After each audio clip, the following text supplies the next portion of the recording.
Since when have we even kissed ourselves? It has been long. Normally, I love to kiss. Only grandma ni mo lọ mú wá. Continue. Mo ní ẹ ṣe. Mo ní tó bá jẹ́ grandma, ó tẹ́ mi lọ́rùn. Oh, àbí. Tá bá lọ sílé yín pàpà náà, kò ṣe pé mo máa ń kúnlẹ̀ ni. Kí ló tún fẹ́? We've brought 3 age gap couples into the studio today to discuss some difficult questions about their relationship. Some of our schoolmates, most especially male, are having interaction with I felt threatened. Is it because of the age difference, or do you think I'm old? Are they my boyfriend? You talk respectfully. Look at this young woman. Is it because I got married to you? If not for this thing, will I get married to you? Bàbá jọ wà lórí bed. Ìwọ máa ń sọ pé mo ti rẹ̀ mí iṣẹ́ tí mo ṣe látàárọ̀ kíní kan. Ohun tó máa ṣe ọwọ́ mẹ́ta ló máa ní o fẹ́ sùn. Ọwọ́ mẹ́ta yẹn wá jẹ́ nǹkan. Ó ṣàánú ẹ ni. Ó ń ṣàánú mi. Ṣé mo sọ fún ẹ pé kò ṣàánú mi? With prompts coming up like, our family and friends don't fully accept this relationship. I have wondered how different this relationship would be if we were the same age. Let's see if these age gap couples will be able to face this ultimate test of honesty. I sometimes secretly judge your fashion choices.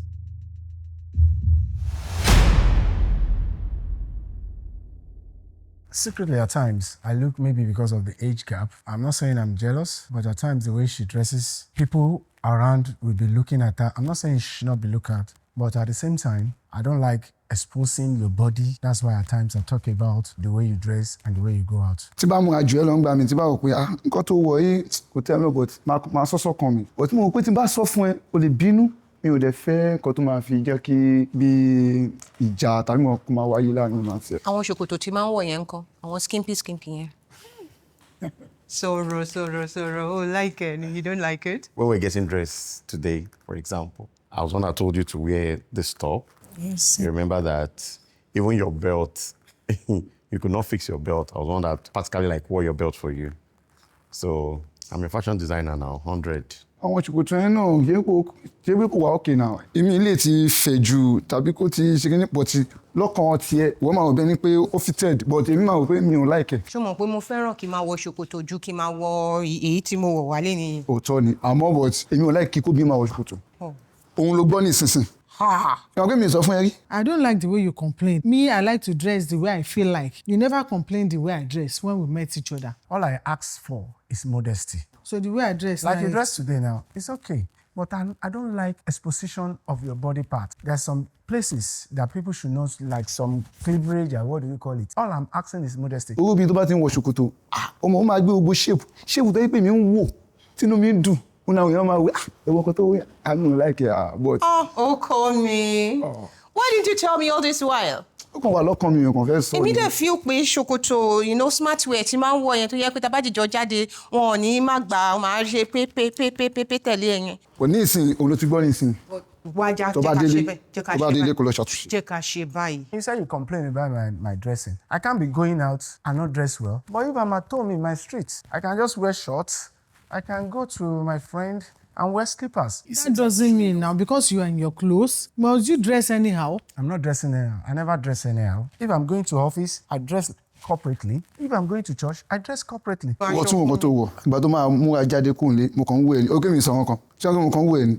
Bọ̀tẹ́lẹ̀ náà, mo ṣe like ẹ̀ díẹ̀. Mo ṣe like ẹ̀. Dárí yẹ. A lot of people will be looking at us and look at our wife, look at the husband. But what about my modesty? I agree about that, but me, I like the way I dress. Màá rán skirt and blouse àti fitting gowns náà. Ṣé o like fitting gowns? Yeah, ó wà okay. Kí ṣòkòtò ṣáà dínkù. Bọ̀ ṣòkòtò ti pọ̀ jù náà ṣe mo ṣàtúnṣe lórí ẹ̀. Máa dínkù. Orúkọ mi ni Ogunyemi Ahmed Shoremekun-N. Mo ń ṣe battery charger organizer ní Abẹ́òkúta. Ẹni tó wà lẹ́gbẹ̀ẹ́ mi tó jẹ́ ìyàwó mi, mọ̀mí tire sí mi. My name is Wunmi Shoremekun-N. I'm a phonics teacher. I teach in private schools. I met this wonderful, handsome, cool-headed, matured, responsible man 5 years ago. My husband is younger than me, but more mature than me. I am 10 years older than him. Mo wà ní workshop mi tí mo ti ń ṣiṣẹ́ lọ́wọ́. Mo rí Haúsá kan tí machine bọ̀. Táyà Haúsá yẹn jù. wọ́n ṣe à ń para fún Hausa mo ní kí ló ṣẹlẹ̀ kí ló dé kí nìkan ṣáà dé ṣọ́ọ̀bù mi mo dẹ̀ ń bá ṣeré ọ̀rọ̀ pọ̀ tí wọ́n ṣe à ń para àwọn ṣe wò mí ní sùúrù mo ṣe à ń ká mọ̀ dáhùn kí mo ṣe à ṣe táyà tán àdúgbò fún Ọlọ́run mo fẹ́ bọ́ sórí ọ̀kadà fóònù wọn jábọ́ dẹ̀ mú fóònù yẹn mo sọ fún yín kẹ́ fún mi nọ́mbà mi látẹ̀kọ́ ẹ̀ dá mi lọ́wọ́ mo ní fóònù mi lè mú fún yín kí nìkan pọ̀ tí wọ́n ṣàtún pọ̀ tí mo bá yín sọ̀rọ̀ mo ṣàrùn mo ní ẹ ti ẹ̀wò láti ẹ̀kan tí mo yẹ ti ń bá yín sọ̀rọ̀ àwọn ni yẹn kí ló fi nọ́mbà mi ṣe kí nìkan mo ní sùúrù please wọ́n dẹ̀ gba nọ́mbà wọn but Ọlọ́run ṣàṣeyanu mi ṣe àwọn ọmọ bọ́ọ̀lù ṣàṣeyṣẹ́ ọwọ́ ẹ̀. I have wondered how different this relationship would be if we were the same age. In the course of our relationship, she go to school and everything. After getting married, I now see that some of our schoolmates, friends, most especially male, are having interaction with her. I felt somehow, is it because of the age difference or do you think I'm old? I felt threatened. You say that you don't like it. It's jealousy. I never thought about it. Well, I believe age is a number. What matters is what we want for ourselves as a couple. Although part of our lives, there's a possibility that you must have thought about it. Maybe something happens between us and you just feel, this guy is behaving like an elderly person. Right from time, I don't mingle with girls because ladies don't have secrets. When you tell them something at the end of the day, they will turn you down. So that is why I right from my childhood, though, I move with guys a lot. Anything that is bothering me, I would prefer to tell the guys. Can you imagine? Anything that is bothering you, yes. You cannot relate it to your husband. I want to relate it to you. You won't give me any listening here because anytime I tell you, you will like to argue. So all those people that I'm calling, are they my boyfriend? I'm not saying they are your boyfriend.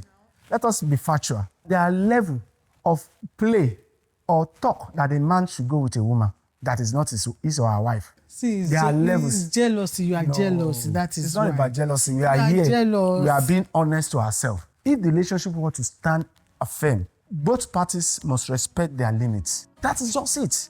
My name is Reverend Mrs. Ogunyemi. I'm a gospel artist. I got married to my husband, Mr. Femi Ogunyemi. Our marriage is 20 years now. The age bracket there is 15 years. My name is Oluwafemi N. I'm an accountant. The best memory I have for my wife was the day, I can't remember the year, that she took me out for Valentine.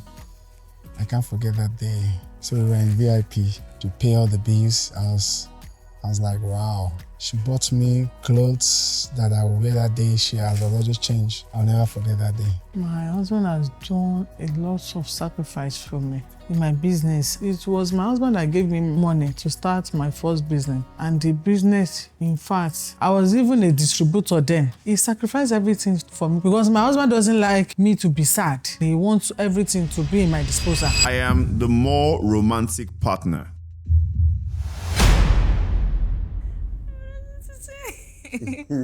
Over to you.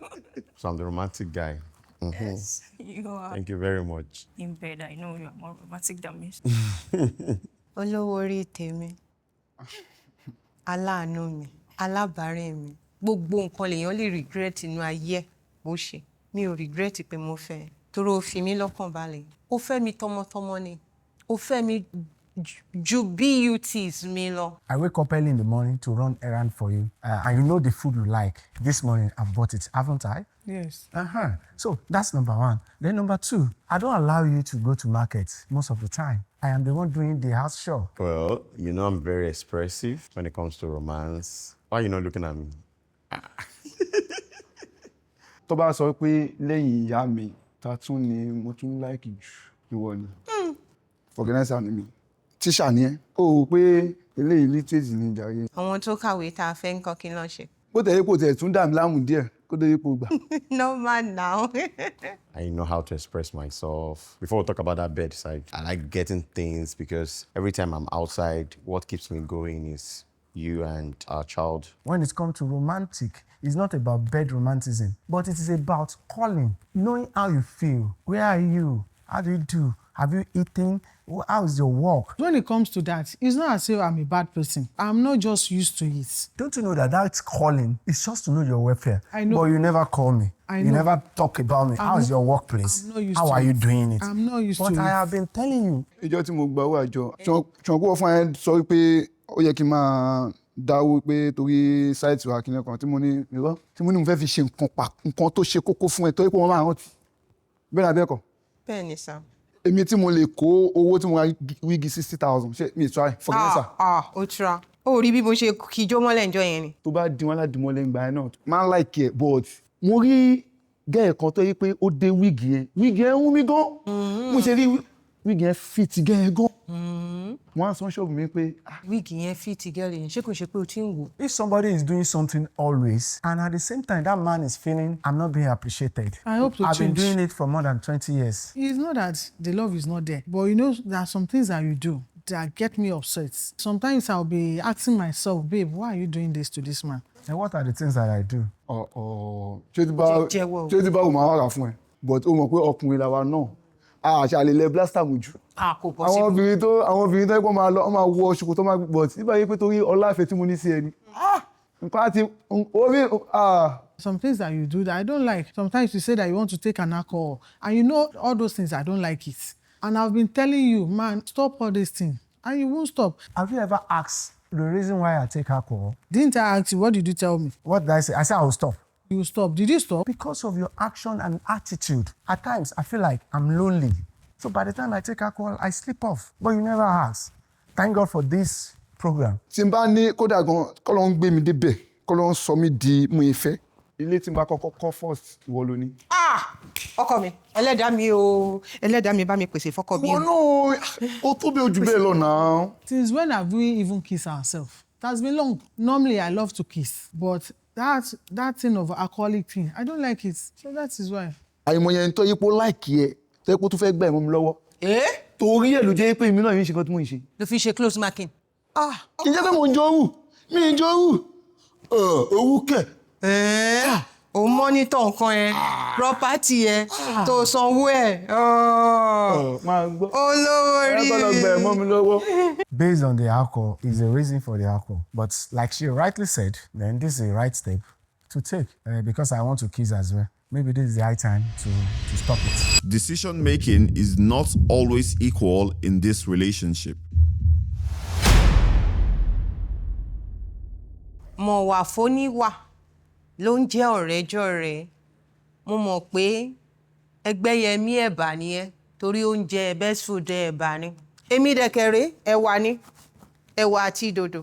Ṣó rántí ijọ́ tí mo wá sọ́dọ̀ ẹ̀ tó ní ẹ̀bà la máa jẹ tí mo ní tèmi bá jẹ ẹ̀bà ó máa jẹ́ kémi tóbi ni omi ìdẹ̀fẹ́ di ìyá àpàtì pé ẹ̀wà lèmi máa jẹ kémi sí ẹ̀wà kí n dín dòdò sí. Ṣùgbọ́n tó bá dẹ̀ ti sọ pé ẹ̀bà lẹ fẹ́ jẹ mo mọ̀ pé mo máa tẹ̀bà yẹn mo dẹ̀ máa sọ bẹ́ẹ̀ náà. I'm masculine and I believe and I'm an African man. As an African man, you have to stand on your feet and take decision in your house. But she always counter me in so many ways. And I believe, now.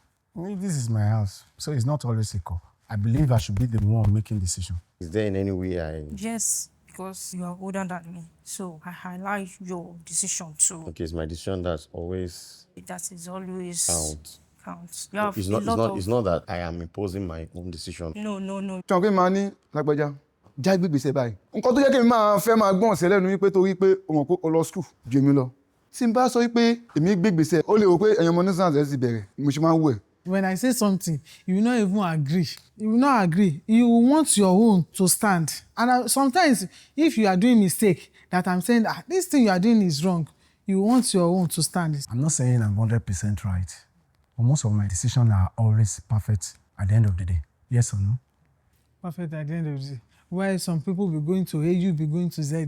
Mo lè jù ẹ́ lọ ṣùgbọ́n olówó jù mí lọ kó má bàa fi àwọn káwọn ọ̀rẹ́ ẹ kó má bàa máa tì ẹ́ kiri máa gba ilé mu tí ṣe kinní máa kóbi ṣe bó owó tó bá pọ̀ lọ ló máa rówó fi kóbìnrin ni mo fi máa ń sa iPhone owó yẹn mọ́ ẹ lọ́wọ́ ni mo ṣe ń bẹ́ẹ̀ save ẹ̀ ṣé o rò pé gbogbo owó oúnjẹ tó ń kó fún mi ni mò ń ná ni sáìtì tabẹ̀rẹ̀ sí máa kọ́ yẹn tá à ní pẹ́ parí ẹ̀ tá máa kó lọ yẹn ó ṣàmọ iye tó jábọ́ látara mi síbẹ̀. There is a way you talk to your husband. You don't just talk anyhow to counter things. You talk respectfully.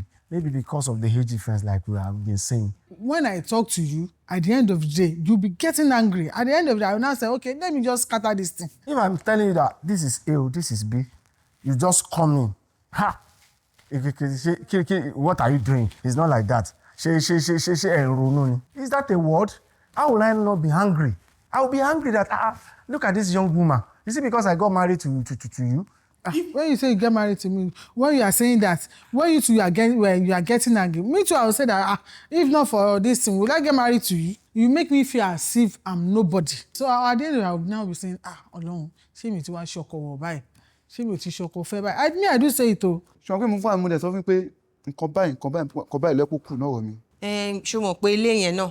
Face me and slap you kọ́ ló fẹ́ fi kọ́ ni, ṣèbí mi náà kọ́ ni mo change ẹ̀ ni. Tí mo ní èyí ta fẹ́ kọ́ yìí ti wá ní àtọmọ. Tó yẹ pé àní rẹni tó máa tójú bọ́lé ẹran núrù ní ọ̀rọ̀ wa. Tí wọ́n gbọ́ ló ṣe mí lọ́kàn. Tí bá dé sẹ́ẹ̀tì máa wò lọ́kàn mi pé nǹkan tó bí ṣe mí lọ́kàn yìí mi ò láìkẹ́. Lọ́dọ̀ tiwa ibi tèmi fi bá dàgbà nìyẹn èmi máa ń báyàn mi ò lè máa ṣe ìyá ń dágbé àbàyọ wa ìgbà tó bá sílé akémi nìkan ọlọ́mọ yẹn kárí lóru adi táwọn fẹ́ pè. I've never been rude to you. I know you are not. No. Have I been rude to you? No, I know. I know. So you two should not be rude to me. Problem, I will change. Kódà gan kọ́ ló ń ṣe orí ọwọ́ ẹ̀ fún mi máa wówó mi máa lọ kó face mi máa kó lọ. Wá ṣe kí bẹ́ẹ̀ni. wá bọ́. Ibi tó ti tọ́ mi nìyẹn ọmọ pákí ni mí. Wà á lọ school tó bá lọ school wà á mọ differences face me and slap you àti flat. Kò sí wàhálà ẹ ṣé gan. Hey, do you want to play this game and be 100% honest with your loved ones? That's your best friends, your siblings, your lover, your mom, or your dad. We've carefully curated 30 powerful prompts in our new ebook to help you start out these conversations between you and your loved ones. If you'd like to participate like these amazing people and be also 100% honest, click the link in the description box below and get the ebook. Let me know how it goes. My partner could do more in bed. She knows that I'm a machine. Say. Yes, now I know you are good. Ojú máa ń tì mí tó bá ti dún ní nǹkan báyìí. Kí ló ń tì ẹ́ lójú àwa méjèèjì kan ló ń sọ̀rọ̀ ni. Ọ̀rọ̀ coded ni ti. Coded náà ni. I know you're very shy when it comes to matters of the... I've told you, I really wish there's a way you can improve, especially something we've talked about that we need to improve on our sex life. I really would love it if we can take that more seriously. I want you to do more because I love to kiss. That is the main reason. I know how to kiss, but she's the one that will be running away. It's like Royal Rumble, WrestleMania before you can have a good sex. Ṣé wọn pé young man ṣe mi ni mí èmi máa ń fẹ́ high level. Mi ò tí ì bí ẹ trabayé ló ń sọ yẹn ni. Ó kù àwọn nǹkan kan tí o máa bá mi ṣàtúnṣe lórí ẹ̀. Mo ń gbọ́. Mo ní pé labájọ wà lórí bẹ́ẹ̀dì. Ìwọ máa ń sọ pé mo ti rẹ̀ mí iṣẹ́ tí mo ṣe látàárọ̀ kíní kan. Ṣé mi mo ṣiṣẹ́ látàárọ̀ àbí wọ́n ló ń ṣiṣẹ́ látàárọ̀? Iṣẹ́ teaching mo dúró mo teach mo get out ìwọ tó yẹ pé wàá wà nínú oòrùn ni ta ló máa ń complain jù láàrin wa. Ó mọ̀ pé mi ti bá iṣẹ́ wàhálà ìgbẹ́yàn gan legun máa kàn. Ló máa ṣe ọwọ́ mẹ́ta ló máa ní o fẹ́ sùn. Ọwọ́ mẹ́ta yẹn wá jẹ́ nǹkan ni. Ó ṣàánú ẹ ni. Ó ń ṣàánú mi. Ṣé mo sọ fún ẹ pé kò ṣàánú mi? So why did you... Because I'm expert at it. You're not expert, but But what? you're okay. I can say you are 100% because you know I'm a shy person. Nǹkan tí mo fẹ́ ní ìsìn tó ti fún mi láàyè kí n sọ tí mo dẹ̀ máa sọ. Ṣé pé o máa ń sọ wípé àwọn style kan wà tó yẹ pé àwọn style ẹranko. Èyí tó bá ti le jù mo lè má fẹ́ ṣe. Ṣètò. Àwọn style wo tún ní tẹranko? Tó máa ń sọ pé ẹranko. Ó ṣe iṣẹ́ fún mi nítọ́kọ̀ tí mo rò pé kò ṣe. Ìjọ tí mo... Ṣó nígbà tí bá lanu kí n sọ fún ẹni? Ìjọ tí mo sọ fún mi. Oh my God! So èmi mo ṣe ra mi látijọ́ ẹ̀. Wọ́n ló ṣe ra ẹ. Nítorí mi ò sọ̀rọ̀. Mo wá fi tìjú kárùn-ún. Ìjọ ní sùúrù. Jesus! So ó mọ̀ ọ́ ṣe. Dàmílò. Ó mọ̀ ọ́ ṣe. A máa ṣe lálẹ́. A máa ṣe lálẹ́. Alẹ́ ìlà máa bẹ̀rẹ̀. Ìdí tí mi ṣe sọ fún ẹni wípé bí àpárá láti máa tó mò tọrọ. Tí a bá ń wo àwọn ọmọ ní mi like kí máa wo àwọn òṣì náà ilé yìí ṣe òṣì mọ́ ní ṣùgbọ́n pé èèyàn máa sọ sọ́kàn mi pé nǹkan tèmi jẹ́ láìkì ni wọ́n ń sọ pé òṣì ni nǹkan tèmi láìkì ni wọ́n ń sọ pé òṣì ni. Nítorí mo wá sọ bẹ́ẹ̀ does not mean pé kó tiẹ̀ introduce ẹ̀ ká tiẹ̀ gbọ́ṣẹ́ ẹ̀ wò. Ìwọ tó ti sọ ń ta wípé òṣì làwọn eléyìí ṣe máa ń sọ wípé. Kí wá sọ pé ó dáa kó wá feel pé àṣà ló gbé sínú ilé. Kò. Nǹkan tí mo lò fún ẹni yẹn náà. Ìwọ gan fún ẹ òun ẹbí kí ló tó pè mí. Òun náà ló ṣe ń ká mi lára yìí. Èmi ò pé kó má wò pé gbogbo àwọn ayẹ́pọ̀ àwọn aláṣẹ́wó o ti gbé àwọn aláṣẹ́wó o ti gbé wọn. Lórí mi. Our family and friends don't fully accept this relationship.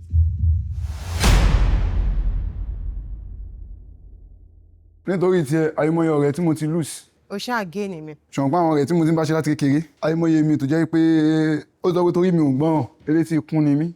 Wọn ò dẹ̀ ní respect. They don't want to accept me for who I am. Yes, wọn ò fẹ́ respect mi. Ìwọ ló ń gorí mi kò ń ṣàwọn. Yes. My family doesn't accept you.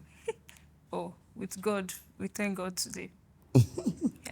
They accept the marriage, you know, because then when I met you, I was even saying that I don't want to get married to this man. It was my mom that said, he's a nice person now.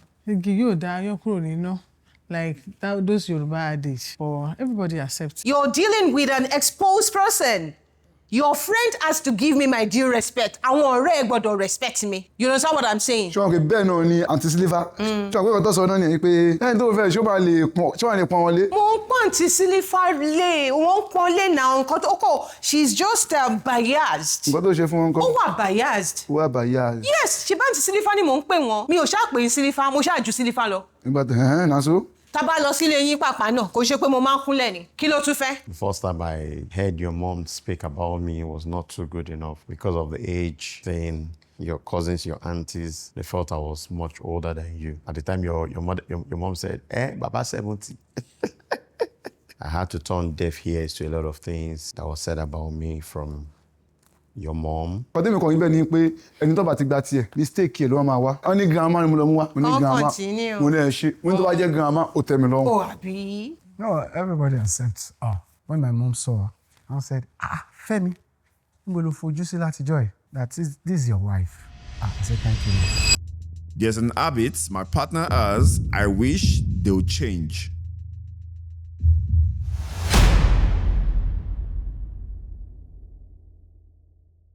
Ṣùgbọ́n nǹkan tí mo wé ìtìjú lára ẹ̀. Tó yẹ pé mo kàn manage ní pákó tó máa ń rún láàárọ̀ kò tó yẹ. When there is toothbrush and toothpaste. Toothbrush and toothpaste. You won't do that. You know the habit you have. What's the habit I have? See, this is my husband, you like water. You are a fish. He likes to pour water on his leg all the time. To the extent that my little daughter doesn't know what is happening to his dad, but that one too will be pouring water. Anywhere, my husband can pour water on his leg. You know you can talk for Africa. Not saying you should not talk to me, but when you mention it, I've heard you. Let it stop. Like, I can repeat. We keep repeating and talking, and I'll be like, it's okay. Ká fẹ́ jáde kí n fún ẹ ní perfume kò já sá. Oyin ṣé wọ́n nìkan lóyin ń wá kiri ni. Nǹkan méjì tí mi ò like lára ẹ nìyẹn. Ṣé ìtàn? Ó tán kò kú. Méjì péré. Péré ni. Ọlọ́run ṣe o. If you go out, come home early. Not like 1, 2, 5. Okay. Mákìlì tẹ máa ń pọ̀ fẹ́ kó máa ba gbogbo eyín tó máa. Ṣé o pé Colgate tí mo ń lò tẹ́lẹ̀ because of you tó sọ pé ó ti wà too pepperish jù ni mo ṣe ń lo Pepsodent. Ní sùúrù, wéyìn mi. Owó ìfunfun. Pákó tí mo ń lò ló yẹ kó funfun bẹ́ẹ̀. She knows the reason why I'm pouring water on my leg. She should have looked at it that, okay, let me get injection powder or antibiotic, white tacker, whatever. Let me buy it for you. I pour water on it because if the leg is too dry, it pains me. Even if it's shea butter, have you ever given it to me for me to stop? Oní perfume, number 2. Perfume. Ìsí wàhálà. Tí wọ́n pé number 1, pákó lọ fi tọ́ mi dàgbà. Mọ́mí dáàdì mi tí mo gbé lọ́dọ̀ wọn, a máa já pákó, tá máa hùn. Ìgbà mi dóngóyárò. Yes. Tó máa ń korò yẹn. La máa hùn. Ìgbà mi igi ewúro. La máa hùn. Tábà dẹ̀ ti mú igi ewúro, tábà ti hùn tán, tábà ti bomi sí báyìí, gbogbo ẹnu wa báyìí wọ́n máa dùn ni. Ṣé wá rí number 2? Oní perfume. Ṣé àwọn perfume tẹ́ ń lò yẹn? Torí normal mi ò ní body odor. Oh no. Ó yá. Ẹ̀wọ̀n ẹlòmíì tó máa ń lo perfume kiri tó bá kọjá lẹ́gbẹ̀ẹ́ yín báyìí. Ó máa rò pé ṣọ́ọ̀bù fẹ́ fún sókùn lójú ni. ṣé òórùn yẹn ò láìkẹ́ ni àbí òórùn yẹn ò kò dá? mi ò láìkẹ́ èmi máa gbé mi lébi.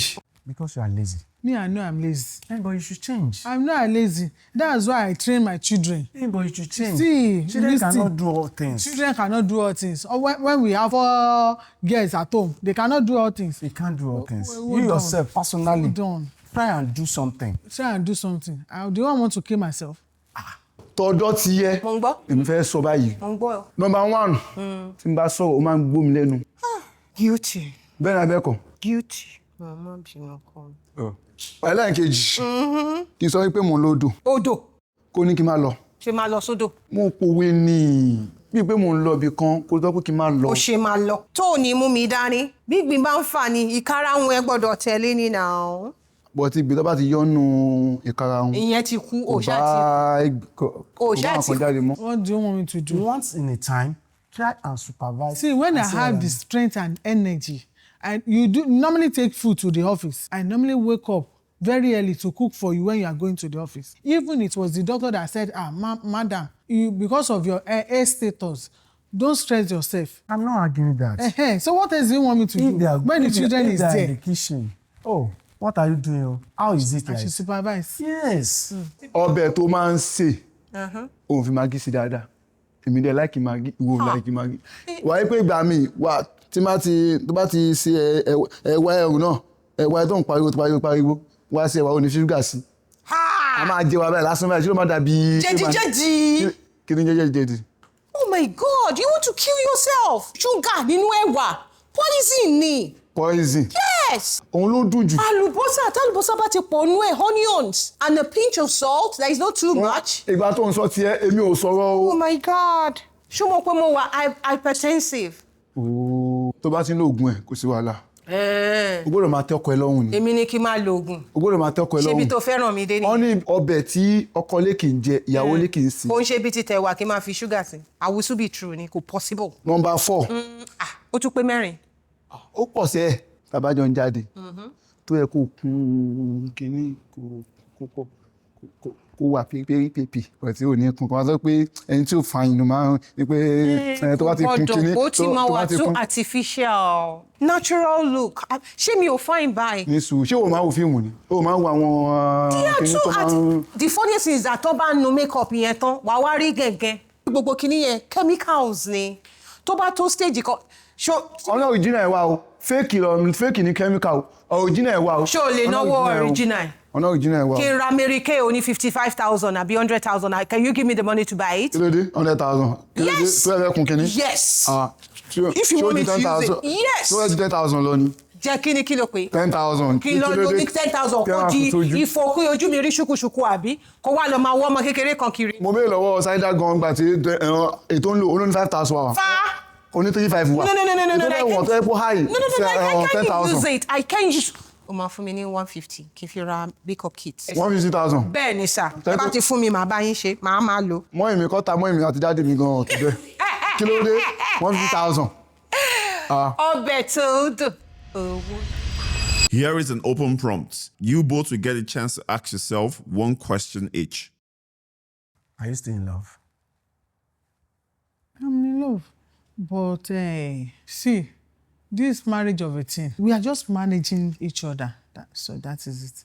The love is there. Even though I'm temperament, and you too, the anger issue is there. So we should manage each other. ìgbà tí mo fi tó sí ẹ tó fi gbà fún mi yẹn kí ni nǹkan tó wà lọ́kàn ẹ gangan kí ni nǹkan èrò ọkàn ẹ gangan sí mi tó fi wò pé jẹ́ n fẹ́ ni. Mo rí i pé ìjọ yẹn bí mo ṣe ń bínú bí mo ṣe ń rè mo rí i pé bó ṣe ń bá mi sọ̀rọ̀ yẹn ó bí ẹni pé you were calming my nerves. Your maturity, the way to fi bá mi sọ̀rọ̀ níjọ́ yẹn mo fi sọ pé I need a friend like him. I never knew that a friend would turn into a relationship.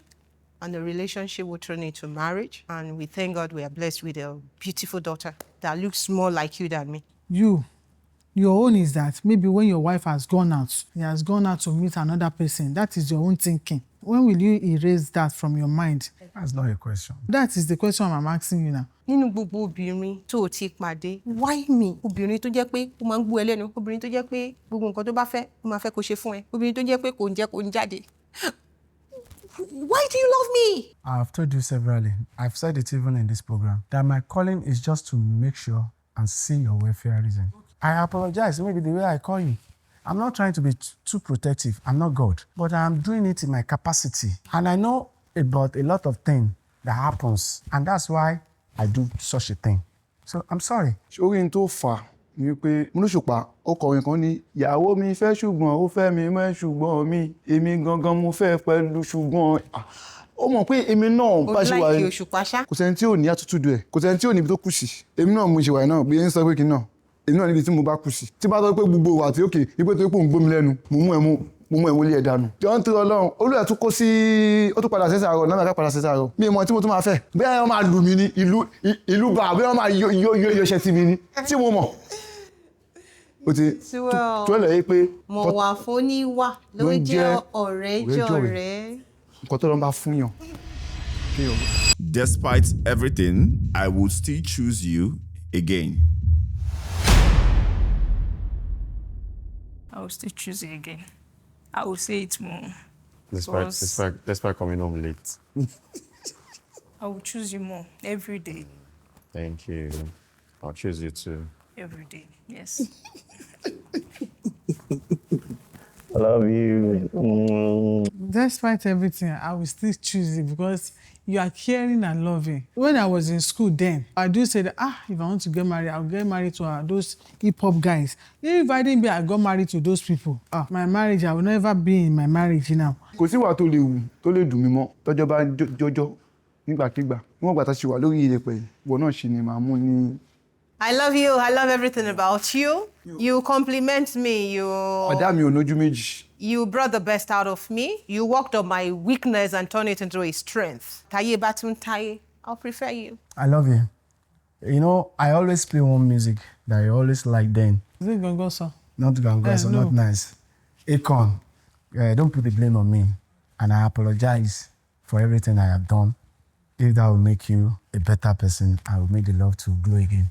Sorry. Love you. Ojúkan Ṣáàlàdání. Lọ́lá Olúwa kò sóhun tó yà wá. Olómi onítẹ̀mí ọ̀rẹ́ mi olólùfẹ́. Ojúkan Ṣáàlàdání.